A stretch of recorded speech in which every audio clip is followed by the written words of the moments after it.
Bangkitkan roh di dalam kami untuk kami bisa menangkap akan hati Tuhan. Hamba berdoa di dalam nama Yesus, apa yang tidak pernah kami duga, Engkau akan menganugerahkannya dalam hidup anak-anak-Mu. Tuhan, kami percaya sesuatu yang ajaib sedang terjadi. Engkau akan memberikan anugerah-anugerah yang baru. Kami percaya from grace to grace, dari satu anugerah kepada anugerah yang lain. Kami mau percaya Tuhan, sesuatu yang ajaib sedang terjadi hari ini. Dan kami mau berkata, setiap kami diubah Tuhan, diberkati, dan tidak akan pernah sama lagi. Roh Kudus yang bicara, dan Engkau tidak akan melupakan dan meninggalkan satupun di antara kami. Lawat kami dalam kebenaran-Mu, di dalam nama Tuhan Yesus. Semua yang percaya berkata, amin. Siapa yang pernah naik kereta api? Coba angkat tangan tinggi-tinggi. Pernah naik kereta api.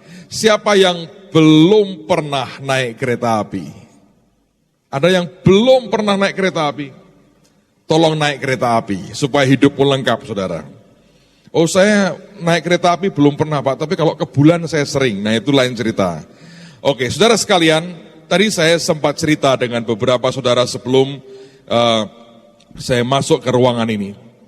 Kalau Anda memperhatikan kereta api itu ya, itu rel kereta api itu bisa ajaib sekali. Misalnya saudara berangkat dari Jakarta atau dari Semarang, Anda mau ke Jakarta. Maka jangan berpikir bahwa rel yang di mana kereta apimu itu menumpang di atasnya, relnya itu nyambung terus sampai ke Jakarta. Ternyata kalau Anda perhatikan, rel itu akan berhenti di sebuah kota tertentu yang tidak jelas mana. Kalau ada orang PJKA mungkin akan lebih jelas. Tapi ini kereta ini akan jalan di atas rel itu sampai di sebuah titik tertentu. Nanti kalau Anda perhatikan, itu ada bagian di mana rel itu bisa geser dan ada rel lain lagi yang melanjutkannya. Pernah ngerti nggak soal itu? Di mana ada petugasnya yang memindahkan jalurnya. Saya nggak tahu teknisnya atau detailnya, mungkin kalau ketemu orang urusan kereta api kita bisa tahu detailnya. Tapi saya pernah diberitahu, saya pernah lihat di TV, itu relnya bisa digeser. Kalau ditarik handle-nya begini, ini ada sebagian yang geser. Nah, gesernya ini sebetulnya akan membawa dia nyambung kepada rel berikutnya, yang permulaannya bukan dari Semarang, tapi dari kota itu. Kemudian dia akan melaju lah, ngikuti sampai kemudian di sebuah kota lain, itu akan terjadi pergeseran lagi. Ada lagi di sampingnya rel lain lagi. Nah, kalau digeser lagi, maka kereta api ini akan pindah jalur lagi. Nah, terjadi beberapa kali sampai kemudian tiba di kota Jakarta. Saya mau ajari Anda sesuatu yang menarik hari ini, bahwa kehidupan kita itu seperti itu. Baik dalam pelayanan maupun kalau Anda bisnis. Anda mesti mengerti bahwa hidup kita ini seperti sebuah kereta api, ada jalurnya. Orang yang kaku, yang berkata seumur hidup, aku akan kerja begini, tidak akan keluar dari jalur, pokoknya begini. Tidak masalah. Tapi nanti di sebuah titik tertentu, saudara tiba-tiba akan berhenti. Tiba-tiba semuanya stop, semuanya berhenti, dan tidak pernah bisa nyampe lebih jauh dari itu. Kenapa? Karena kita berkata, aku tidak mau pindah jalur. Lalu kemudian kita akan berhenti di situ, nggak ada jeleknya memang, tapi hanya satu, engkau tidak bisa maju lebih jauh lagi. Nah, orang yang fleksibel dan orang yang jeli menangkap dan membaca situasi, orang itu akan bergerak, kemudian dia sadar, tiba waktunya aku mesti geser. Ada hal lain yang Tuhan kerjakan dalam hidup kita, ada hal lain yang Tuhan ajarkan, kita berkata, ups, aku nangkap Tuhan mau aku geser nih. Kita geser, kita pindah. Lalu kita bergerak lagi. Nanti diperhatikan, berapa lama ini? Nanti kalau sudah waktunya kita berkata, geser lagi, kita geser lagi. nanti saudara akan mencapai titik maksimal dalam hidupmu, engkau mencapai tujuan final yang Tuhan tetapkan, dan itu akan menyukakan akan hati Tuhan. Orang yang tidak pernah mengerti itu, dia berpikir pokoknya aku melaju saja. Lalu kemudian dia terlibat dalam sebuah rutinitas. Dia bergerak, ya pokoknya begini, keadaannya begini. Tiba-tiba di sebuah titik dia kaget, loh kok berhenti? Kalau dipaksakan bergerak, tiba-tiba macet semua, tidak bisa gerak kemana-mana, bahkan harus dibongkar dan didongkrak mungkin. Nah, hidup kita, pelayanan kita, pekerjaan kita, bisnis, karier, itu ada hal seperti itu yang Anda mesti perhatikan. Orang yang tidak bisa nangkap itu, dan pada saatnya dia berkata geser, atau buat ini, buat yang berbeda, engkau nggak bisa nangkap, itu sebuah masalah. Saya dengar beberapa waktu yang lalu, 2 perusahaan sepeda motor bersaing. Saya nggak mau sebut namanya. Yang satu ini, yang sudah sangat lama, dua-duanya lama, bertahun-tahun mereka mengendalikan pasar. Untuk Asia, dia kuasai sebagian besar, dia kuasai. Saking dia berkuasa begitu lama, dia berkata, ya sudah pokoknya begini aja. Yang satu merasa tertinggal. Lalu mereka putar otaknya. Apa yang harus aku buat? Aku mesti buat yang model seperti apa? Lalu mereka teliti pasar seperti apa, mereka teliti kebutuhan orang, keinginan orang seperti apa. Lalu yang tertinggal ini menciptakan terus inovasi-inovasi baru. Artinya mereka berkata begini, aku tidak mau hanya sekedar apa yang sudah ada. Karena kalau apa yang sudah ada, aku tertinggal. Nah tiba-tiba yang sudah menguasai itu, begitu pede, begitu yakin, tidak mungkin aku dikalahkan, dia gerak terus seperti itu, di sebuah titik tiba-tiba pesaingnya sudah di depan dia. Kagetnya luar biasa. Kenapa? Yang satu begitu kaku, begitu bangga dengan dirinya, tidak pernah mau perubahan. Yang satu lagi berkata, aku mesti berubah, karena dengan seperti ini ternyata aku kalah. Saudara, dunia saja mengenal yang seperti itu. Dunia ini ngerti yang seperti itu. Selama ini saya mengerti bahwa orang-orang yang pegang manajemen, yang tahu tentang perusahaan-perusahaan besar, mereka berkata bahwa jangan pernah manajer itu di rolling, dipindahin. Kalau yang bagian marketing ya pertajam di situ, jangan dipindah ke bagian produksi. Demikian juga sebaliknya. Orang berpikir seperti itu. Ketika saya ke Jepang, teman-teman saya berkata begini, Pak, ini perusahaan besar Jepang ini membuat sebuah cara baru, di rolling, Pak. Mana bisa? Semua orang teriak seperti itu. Tapi ownernya begitu yakin, rolling. Dan ternyata hari ini mereka termasuk yang paling survive. Kenapa? Karena setiap bagian mengerti kesulitan temannya. Mengerti betapa susahnya bagian lain mengerjakan tugasnya. Lalu unity-nya makin luar biasa dan ini berbeda. Ada orang yang berkata, enggak ada itu seperti itu. Kurang baca koran, saudara. Dan kurang mengerti akan perkembangan. Di Jepang itu perusahaan terkenal, dia buat itu. Orang berkata ini luar biasa, belum pernah terjadi. Dan belum pernah ada orang berani seperti itu. Coba Anda pikirkan, kenapa seseorang bisa begitu maju? Dalam dunia ini Anda berkata, hal seperti itu memang ada. Orang yang tidak pernah bisa menginovasi akan berat. Coba Anda lihat pabrik jamu saja. Kalau hanya bangga berdiri sejak tahun berapa, oh keren sih berdiri terus. Sejak tahun berapa, yang baru-baru bisa muncul dengan produk berbeda, dan hasilnya berbeda, tiba-tiba bisa di mana-mana, minum jamu dibuat jadi keren. Bayangkan saudara, apa yang terjadi sebetulnya? Seseorang ngerti musim perpindahan, dia geser, dan dia jalan di jalur yang baru. Dalam hidup kita dengan Tuhan juga sama sebetulnya.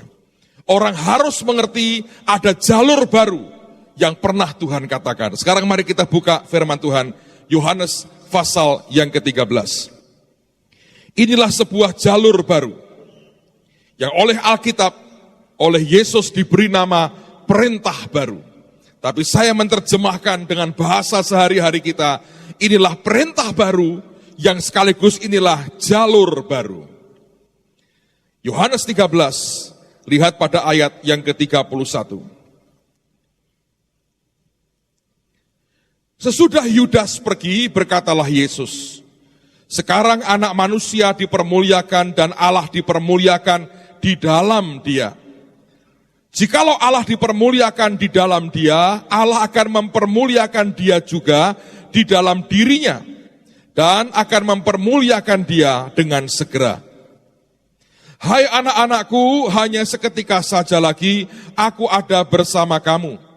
Kamu akan mencari aku, dan seperti yang telah kukatakan kepada orang-orang Yahudi, ke tempat aku pergi tidak mungkin kamu datang.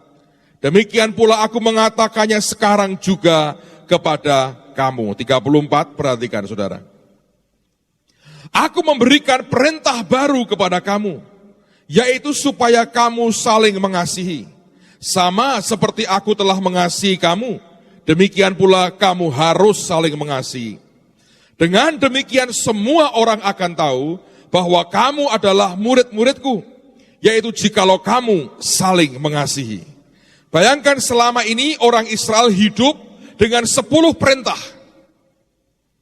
Mereka hidup dengan Taurat dengan 10 perintah Allah. Dan tiba-tiba hari itu Tuhan berkata, aku memberikan perintah baru kepadamu. Dia mau berkata, ini ada jalan atau jalur baru, nak. Kalau kamu ingin melaju bersama dengan aku, ada jalur baru, ada mandat baru. Kenapa bulan depan ada pemilihan presiden? Karena orang harus mencari mandat baru dari rakyat. Lalu kemudian mereka bisa berkata, dia bisa berkata, aku akan mimpin negeri ini 5 tahun ke depan karena ada mandat baru. Presiden kita akan berakhir masa jabatannya sekian bulan lagi karena mandatnya selesai di bulan itu. Oleh karena itu kemudian kita mengerti bulan depan, rakyat disuruh memberikan mandat baru. Yesus mengatakan begini, aku memberikan perintah baru kepadamu. Dan itu sebetulnya sebuah mandat baru yang Tuhan mau berikan dalam kehidupan kita. Saudara, kalau Anda merasa hari-hari ini, hidup rohanimu secara bisnis, secara keuangan, secara apapun, tiba-tiba Anda stuck, Anda berhenti. Taulah bahwa sebetulnya sesuatu sedang menanti Anda untuk engkau berkata, aku mau bergeser. Seperti yang Tuhan mau. Aku perlu mandat baru, aku perlu perintah baru, aku perlu wewenang baru dari Tuhanku. Dan hari ini Tuhan berkata, aku mau memberikan itu, mandat baru kepada anak-anakku. Ini waktunya Tuhan berkata, aku memberikan sebuah wewenang yang baru. Aku berikan sebuah otoritas yang baru. Aku berikan sesuatu yang belum pernah engkau alami sebelumnya, yang belum pernah terjadi sebelumnya, aku berikan kepadamu. Kalau Anda ikuti apa yang Morris Cerullo katakan 2 hari yang lalu, Tuhan berkata Tuhan akan lakukan yang belum pernah Dia buat seumur hidup kita terhadap kehidupan kita. Dan saya berkata tergantung cara kita menanggapinya. Apakah dengan iman kita mau berkata amin aku percaya? Apakah kita melecehkan berkata ya dia ngomongnya terus seperti itu? Dengan Tuhan itu sebetulnya masalah iman pribadi demi pribadi. Lihat akan ketika Yesus jalan dan orang banyak berdesak-desakan dengan dia.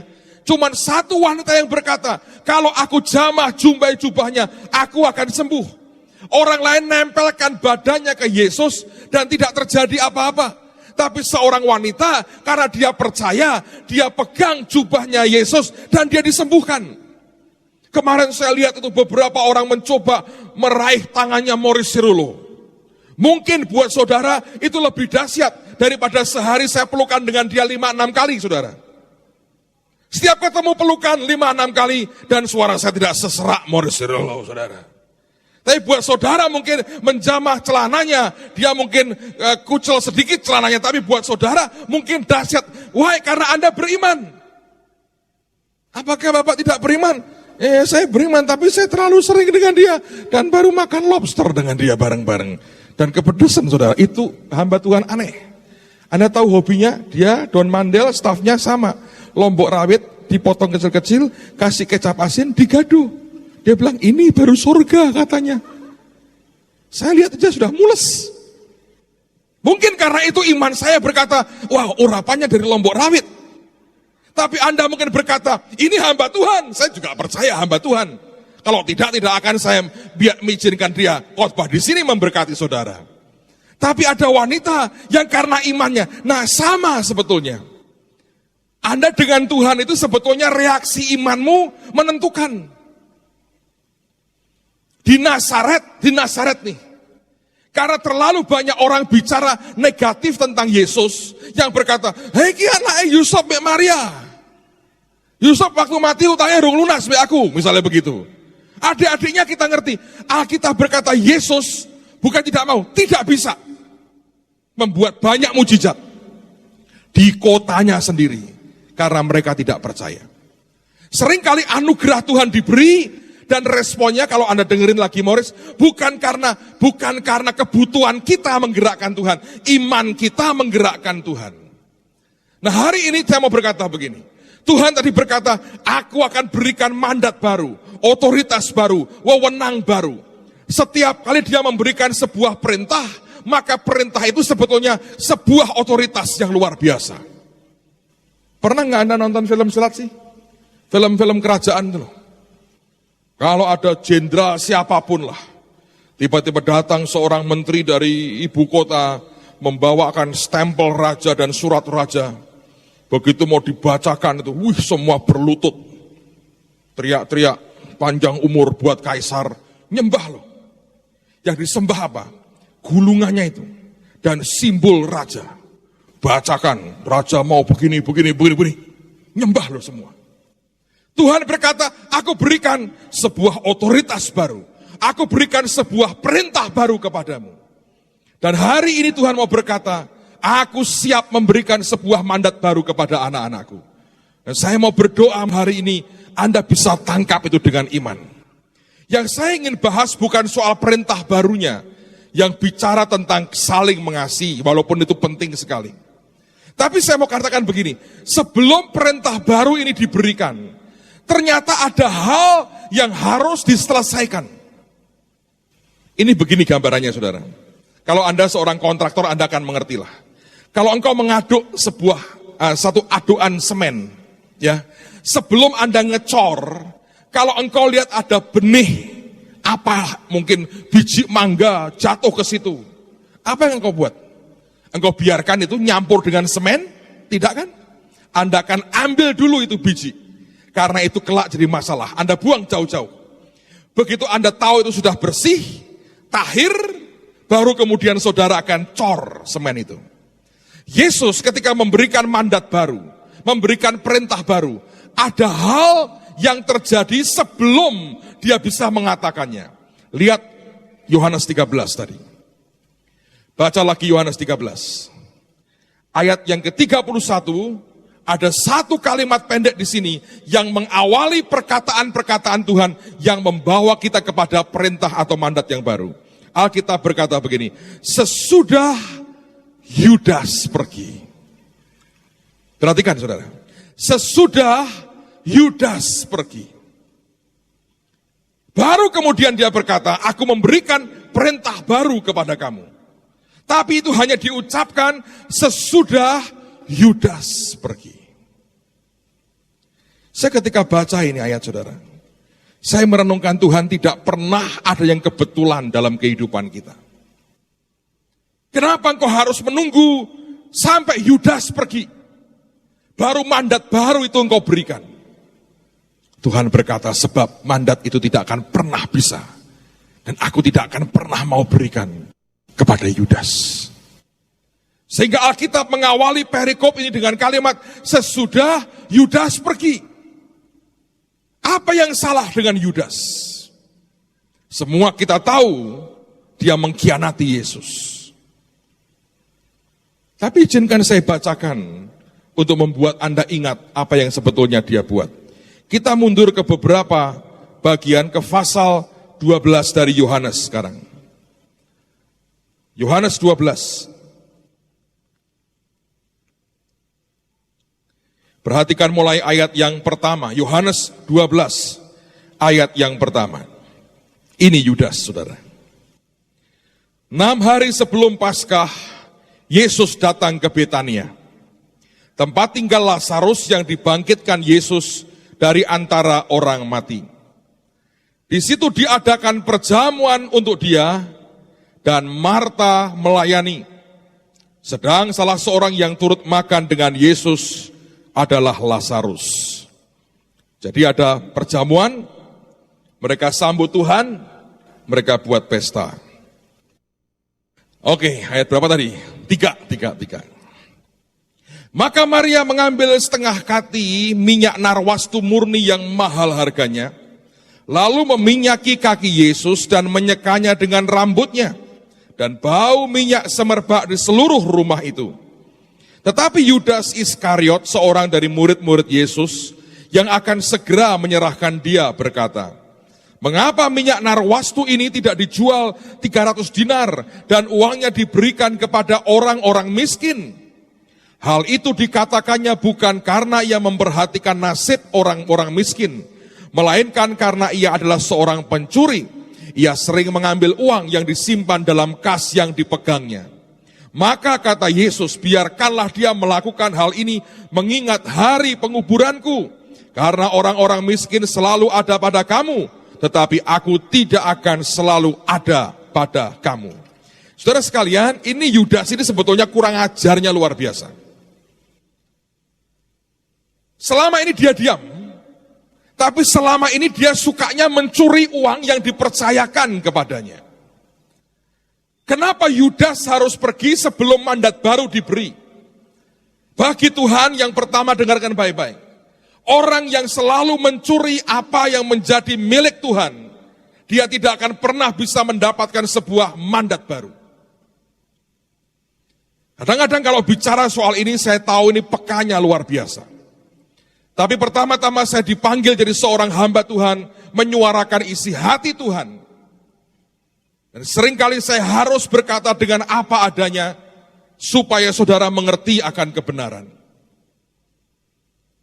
Banyak orang Kristen yang sampai hari ini tidak mengembalikan apa yang menjadi milik Tuhan. Apapun dalam kehidupan kita, sebenarnya kita ini cuma bendahara yang diberikan kepercayaan oleh Tuhan. Bukan hanya soal uang, tapi seluruh kehidupan kita itu miliknya Dia. Kita tidak pernah mati buat diri kita sendiri. Yesus yang mati menebus kita. Tapi betapa beratnya orang percaya mengembalikan apa yang menjadi miliknya Tuhan.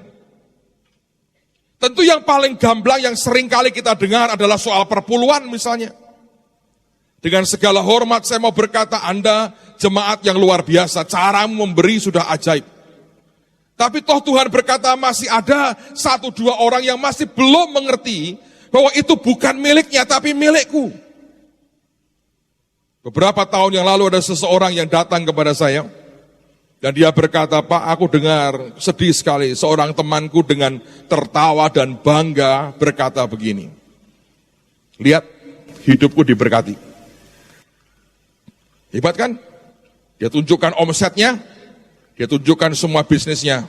Dia berkata tiap bulan income-ku sekian. Ajaib kan? Orang dalam usiaku, umurku sekian. Dan income-ku sekian. Dengan tertawa dia berkata, "Tapi aku tidak pernah memberi perpuluhan." Enggak apa-apa, tetap diberkati kan? Siapa bilang harus? Mana yang berkata kalau tidak memberi Tuhan marah? Enggak tuh, dengan aku baik-baik saja. Teman ini tidak bisa jawab. Dan ini temannya seorang wanita berkata kepada saya, "Gimana Pak?" Saya juga diam, saudara. Saya geleng-geleng kepala. Tapi saya masih ingat malam itu saya berdoa. Saya hadapkan ke Tuhan. Saya bilang, "Tuhan, ini ada orang ngomong seperti ini. Kalau Alkitab berkata begini, dia berkata yang sebaliknya. Dan dia dengan sangat antusias meyakinkan orang lain betapa tidak usah dituruti itu firman." Saya bilang, betulkah, bisakah satu bocah seperti itu mengalahkan perkataan Tuhan penciptanya? Dan ketika saya hadapkan ke Tuhan, saya tidak minta kebangkrutannya, tidak saudara. Saya cuma tanya ke Tuhan, kok bisa begini Tuhan? Dan tiba-tiba saya tahu, saya bisa seperti melihat wajah Tuhan sedih. Dan 3 kali dia berkata, aku sedih. Aku sedih. Hatiku sedih. Dan saya bisa lihat wajahnya berpaling. Saya tangkap sesuatu yang, waduh, dalam waktu yang tidak lama, habis, semua habis. Sekarang malah rodok, ini sedikit saudara, habis. Apa yang dibanggakan, habis. Bukan karena, gara-gara Bapak sih lapor ke Tuhan. Percayalah tidak saudara. Bukan karena laporan saya. Bukankah Tuhan Maha Tahu dan Dia melihat semuanya. Tapi buat saya itu sebuah pertanyaan. Lalu saya berkata apa sih? Apakah kalau bisa nentang yang Tuhan mau dan bisa mengambil miliknya Tuhan itu tambah ganteng? Enggak juga tuh. Sekarang gawat. Saya dengar waktu lalu goyang loh jiwanya. Semua yang dia tumpuk bertahun-tahun, habis. Betapa rapuhnya hidup kita kok saudara. Coba lihat Ayub. Kekayaannya luar biasa. Cukup diangkat sekali saja perlindungan Tuhan. Habis dalam 1 hari, habis. Tidak tersisa. Semua habis. Yang tersisa itu istrinya yang cerewetnya luar biasa. Malah itu gak mati-mati saudara. Itu betul setan orang doyan demit orang dulit saudara. Anaknya semua mati, istrinya yang kutukilah Tuhan dan matilah engkau. Setelah suaminya melarat saudara. Kalau ada duit abang sayang, tak ada duit abang ditendang, itu begitu saudara. Suaminya melarat, dia bilang, kamu masih mengabdi ke Tuhan, nyembah Tuhan, kutuki dia dan matilah kau. Itu malah setan tidak mau ngambil. Karena kalau masuk ke neraka, setan bingung dimaki-maki tiap hari gak tahan saudara. Itu malah awet yang begitu. Anak-anaknya habis semua. Semua hartanya ludes. Cuma diangkat. Saya berpikir bagaimana orang bisa bermain-main dengan Tuhan.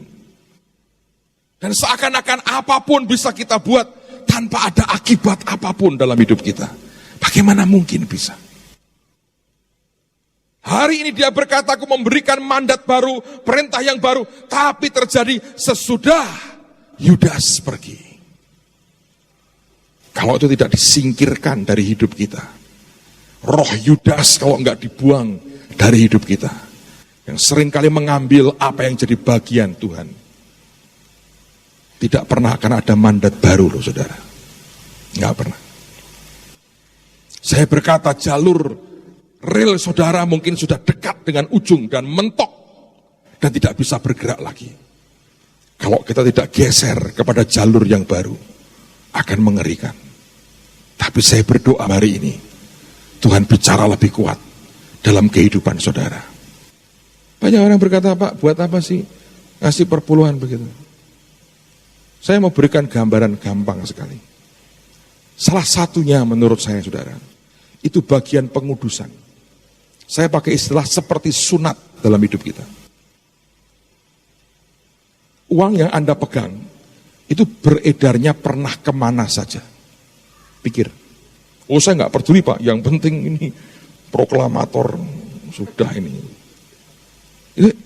Anda tahu itu pernah ke tangan siapa? Dan spirit seperti apa yang pernah nempel di uang yang hari ini Anda bawa-bawa, Anda simpan itu. Tiap kali Anda kembalikan bagian Tuhan, seperti engkau berkata, Tuhan kuduskan yang sisanya. Sehingga ketika aku nikmati tidak menimbulkan masalah. Sebetulnya ada banyak hal yang kita rugi kalau kita ambil yang punya Tuhan. Tapi yang kedua, Yudas ini lebih kurang ajar lagi. Dia berkata apa? Dia melihat wanita ini memberikan pengurapan minyak yang mahal banget, yang harganya itu setahun kerja, gaji orang setahun. Yudas berkata, buat apa pemborosan ini? Ini duitnya untuk orang miskin aja. Tahu nggak itu kurang ajar berkata, Yesus tidak layak terima beginian, boros, ngasih Yesus kayak begitu, boros. Kalau tinggal di Jawa, ganti lengok lentik wae mas. Itu kurang ajar nggak saudara? Berapapun yang Anda pernah berikan kepada Tuhan, saudara, tahukah bahwa itu nilainya tidak ada artinya dibandingkan keselamatan yang Dia berikan buat kita hari ini. Kalau Dia tidak mati dan bangkit buat kita, di mana kita hari ini dan kemana nyawa kita akan pergi pada waktu kita pulang meninggalkan tubuh ini. Anda kan baca itu buku surga terbuka. Kemana orang mati pergi? Yang di dalam Tuhan menikmati kebahagiaan yang luar biasa. Yang di luar Tuhan binasa selama-lamanya. Apakah itu sebanding dengan berapapun yang kita punya? Yang Anda dan saya punya hanya bertahan maksimal 80-90 tahun. Setelah itu kemana? Oh, saya berikan anak cucu, oke. Siapa yang menjamin itu uang tidak habis? Tapi kalau Anda bisa berkata, Tuhan, berapapun yang Engkau minta, itu karena aku cinta kepadamu. Tidak pernah sebanding dengan yang sebetulnya Tuhan berikan dalam hidup kita. Dengan seberapa kita mau menghargai Yesus sebetulnya.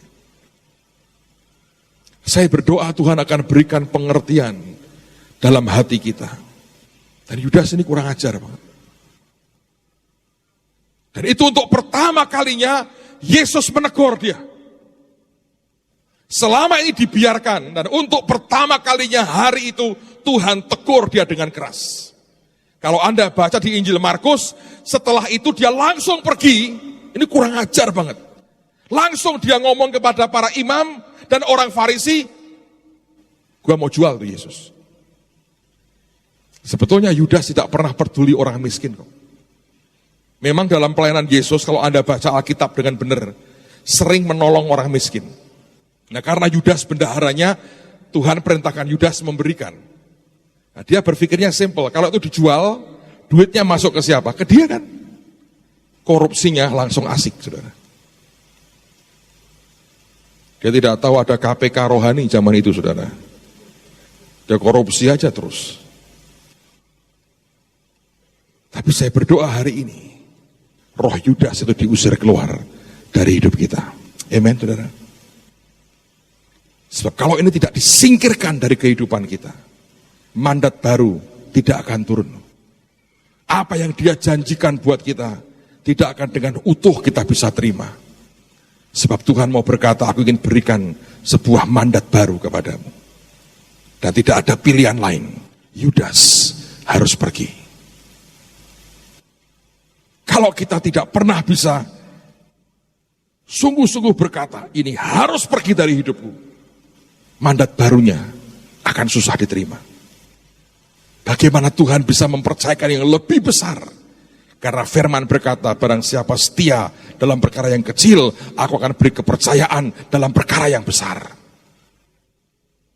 Kalau dengan yang kecil saja kita sudah bersikap seperti Yudas, bagaimana kita bisa percaya bahwa Tuhan akan memberikan kepada kita yang lebih besar lagi? Nggak akan terjadi. Dalam keadilan dan kemahatauan Tuhan, semua itu akan diperhitungkan Tuhan. Saudara, saya belajar, setiap kali kita dihadapkan kepada banyak hal, pilihannya seringkali apakah kita akan ambil yang Tuhan punya, apa kita abaikan hati Tuhan, apa kita anggap rendah Tuhan, apa kita nilai rendah dia. Dan kita berkata bahwa, oh aku mau hal-hal yang ajaib lah buat aku, tapi untuk kepentingan Tuhan tidak ada. Orang percaya seharusnya mengerti betapa sering kali kita buat hal-hal yang menyakiti hati Tuhan. Saya berdoa hari ini ada satu kesadaran baru di kita. Hidup kita ini ya, kalau enggak dilindungi Tuhan, saudara, habis. Angkat proteksinya, finish. Tapi saya percaya kalau dia proteksi kita, tidak ada yang bisa menyentuh kehidupan kita. Nggak bisa. Saya ingat peristiwa tahun lalu. Saya khotbah di Jerman, Anda masih ingat. Satu pagi saya lagi makan pagi itu, tas saya hilang. Sebetulnya orang itu untuk peka dengan yang Tuhan mau itu susah. Pagi itu mau keluar hotel, saudara. Handphone sudah saya mau masukkan ke tas semua. Kayak ada suara bilang, kantongin handphonenya. Seperti ada suara, tinggal aja tasnya. Tapi males. Nanti aku naik lagi. Udahlah gua bawa. Jerman. Siapa ngira ini Jerman? Düsseldorf, Jerman. Saya masuk ke restoran hotel itu. Bule semua. Taruh tas di situ. Orangnya perlente semua. Hanya ngambil makan begini, balik, hilang tas saya. Saya pernah cerita dengan saudara yang paling gawat itu. Paspor saya di situ. Padahal 10 hari setelah itu, atau seminggu kemudian, sepulang dari Jerman, saya harus ke Amerika. Paspor di situ, visa di situ. Gak mungkin saya ngurus visa Amerika bisa cepat-cepat, gak mungkin. Dicari, lapor polisi akhirnya. Polisi datang, cuma data. Saya berharap seperti CSI. Oh, sidik jarinya siapa dilihat. Gak ada, saudara. Masih muda-muda cuma bawa notes kecil. Nama siapa, begini, bla bla bla bla. Ya, Hitler banget. Udah pergi gitu aja. Cuma lapor mungkin ke markasnya ada begini.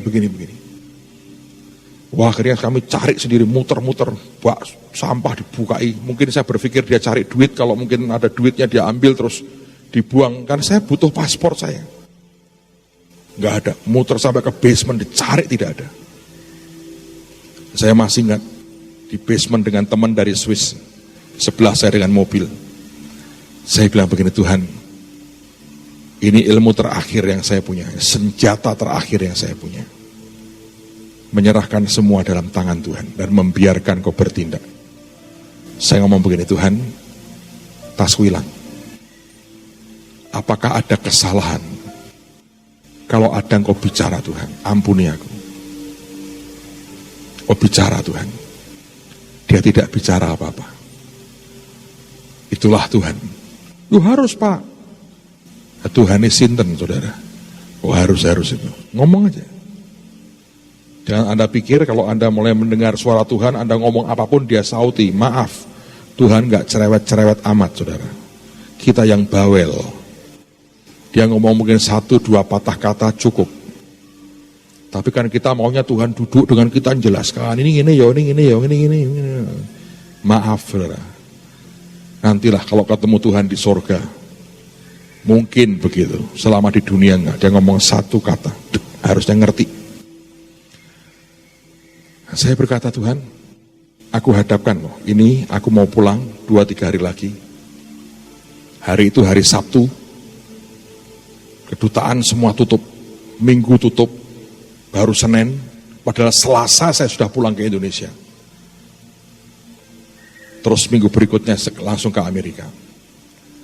Saya hadapkan, saya bilang, Tuhan, kalau Engkau diam dan tidak menolong aku, maka tidak ada pertolongan dalam hidupku.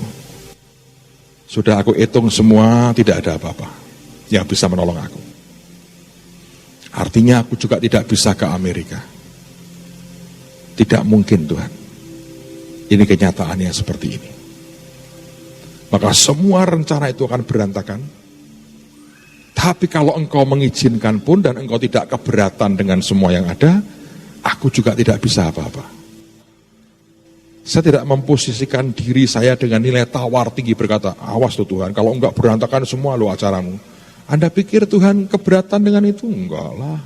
Dia bisa pakai siapa saja untuk mengurapi dan jadi kok. Tidak pernah ada orang bisa merasa aman dengan posisinya. Anytime, selesai. Tapi saya bilang, Tuhan, tapi kalau Engkau mau, pasti ketemu. Dan kembali tasku, dan terutama pasportku. Tapi saya bilang gini, terserah Engkau. Alkitab saya di situ juga. Sudah saya ngomong begitu, saya ngomong sama teman, ayo ke tempat retret sekarang. Aku mau khotbah. Buat saya, aku sudah kehilangan satu session. Jemaat dirugikan. Session kedua saya nggak mau rugi. Tuhan tidak mau dirugikan. Aku akan khotbah lagi. Kalau orang tidak ngerti keadaan saya, orang tidak tahu bahwa saya sedang punya masalah besar. Tapi saya belajar ngatasi semua itu dengan cara begitu. Tak hadapkan ke Tuhan. Diusahakan dong Pak, cara nebi. Panggil James Bond gitu saudara. Suruh nyariin James Bond gitu. Itu hanya di film-film. Panggil Jackie Chan, tambah kacau. Itu hanya di film-film saudara. Dalam realitanya tidak seperti itu. Saya nggak ngerti ya siapa-siapa, nggak kenal banyak orang di situ. Udah, saya datang. Saya pinjam Alkitab teman, saya khotbah. Orang tidak ngerti loh, sedang masalah. Baru setelah diberitahu baru sadar. Dan nggak kerasa. Tengah-tengah saya khotbah. Ketua panitianya masuk, berkata, interupsi, stop. Saya bilang orang baru khotbah di stop. Dia teriak, ketemu Pak tasnya, pasportnya ketemu, visanya ada di situ. Puji Tuhan, utuh ketemu. Saya bilang, bagus, interupsi seperti itu boleh. Anda tahu ceritanya, itu diambil orang. Itu ternyata sejak penyatuan Jerman, Barat dan Timur, itu mengerikan sekali. Dengan pakaian perlente itu mafia, cepat sekali. Dioper ke sana, oper sini, cepat sekali. Itu diambil orang, digeludai isinya. Nggak tahu, saya lupa dia ngambil apa sih. Saya pikir nggak ada apa-apa yang terlalu ini. Terus dia, itu jaraknya 15 menit naik mobil ke hotel lain. Terus itu tas digeletakin di tempat parkir. Loh, tas yang saya pakai itu lumayan loh saudara. Itu dibawa pulang aja buat anak cucunya lumayan loh tas saya. Itu digeletakin tempat parkir. Di hotel itu lagi ada pameran. Ada orang lewat, lihat tas di situ. Diambil sama dia. Dilaporkan ke security hotel. Oleh security, laporkan polisi. Begitu lapor polisi, polisinya berkata, kita memang baru terima laporan, ada tas hilang. Jadi ketika itu langsung diundang teman ini ke kantor polisi, ini tasnya ketemu. Selesai. Siapa kalau bukan Tuhan, saudara? Tiap kali saya ingat itu, saya bilang, Tuhan, Engkau bisa menjaga hidupku. Tasku bisa balik. Saya dengar beberapa hamba Tuhan yang kita kenal, kehilangan begitu di Eropa, tidak pernah balik. Ada teman satu mau ke Indonesia, sampai di airport, noleh, hilang tasnya, batal ke Indonesia, hilang, tidak pernah balik. Hari itu Tuhan berkata begini, kalau engkau tidak merendah dan tidak mengakui aku sebagai sumber pertolongan dan proteksi hidupmu, itu juga tidak akan kembali. Kalau kita merendah di hadapan Tuhan, apapun yang engkau hadapi, Dia Tuhan yang sanggup kembalikan semuanya. Amen, saudara. Ayub dikembalikan, kekayaannya berlipat kali ganda. Dia punya istri-istri, dia punya anak-anak yang luar biasa. Banyak sih senang istri-istri. Yang jadi perdebatan orang adalah istrinya itu yang lama atau yang baru. Karena banyak orang tidak rela kalau istri yang cerewet itu menikmati kekayaan 2 kali lipat dan 3 kali lipat, saudara. Tapi Alkitab tidak pernah cerita, jadi istilahnya jangan lebih jelas dari Alkitab. Tapi yang jelas Tuhan memulihkan dengan cara yang luar biasa. Saudara, Yudas dalam hidupmu singkirkan. Biarkan proteksi Tuhan sempurna turun dalam hidup kita. Amen. Mari angkat tanganmu sama-sama di hadapan Tuhan. Engkau Tuhan yang luar biasa. Engkau Tuhan yang maha baik. Mari berdiri sama-sama, saudara. Kuning kita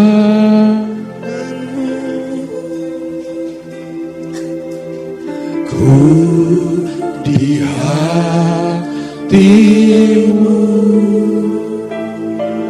di pikiranmu di rencanamu, tak pernah ku sendiri.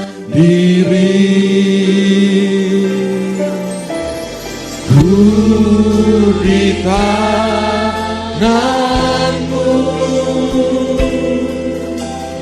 ku di hatimu, di pikiranmu, di rencanamu, tak pernah ditinggalkan. Ku di tanganmu, thank you Lord. Ku di hatimu, di pikiranmu, di rencanamu, tak pernah ku sendiri. Ku di tanganmu, ku di hatimu,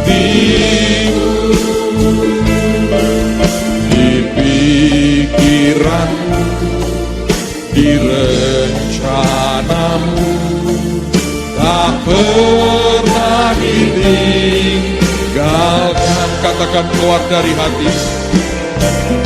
Ku di tanganmu, ya Tuhan, ya Tuhan, ya Tuhan. Terima kasih Tuhan, terima kasih Tuhan. Di pikiranmu, di rencanamu, tak pernah ku sendiri. Ku di tanganmu,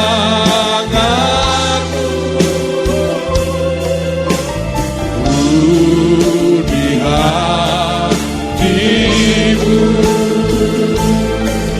di pikiranmu, di rencanamu, tak pernah ditinggalkan.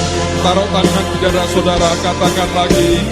Ku di tanganmu, ya Tuhan, ya Tuhan, ya Tuhan. Ya Rasyik Harapata Sekini Metakaram. Sejak hari ini biarkan Yudas keluar dari hidup kami. Sejak hari ini supaya spiritnya Yudas pergi meninggalkan kami.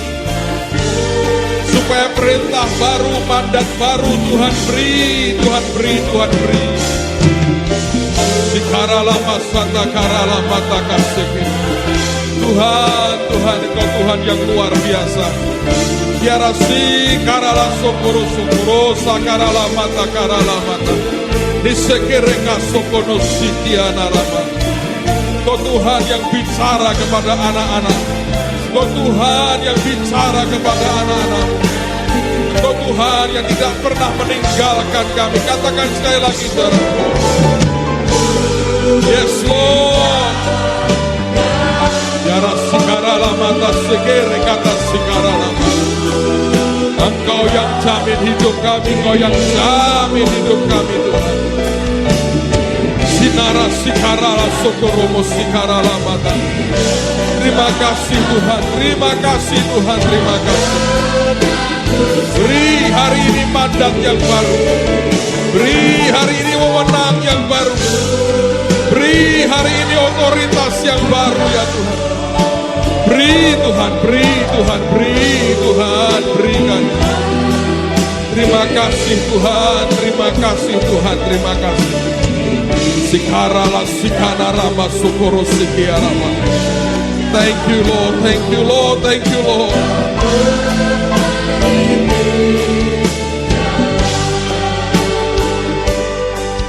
Di pikiranmu, di rencanamu, tak pernah ditinggalkan.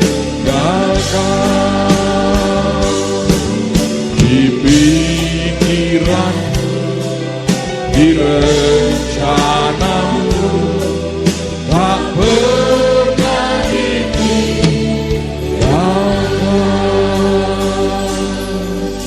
Dalam nama Tuhan Yesus, Kau beri kami hati sebagai landasan yang baru, buat satu mandat baru, wewenang baru yang Tuhan berikan dalam nama Tuhan Yesus.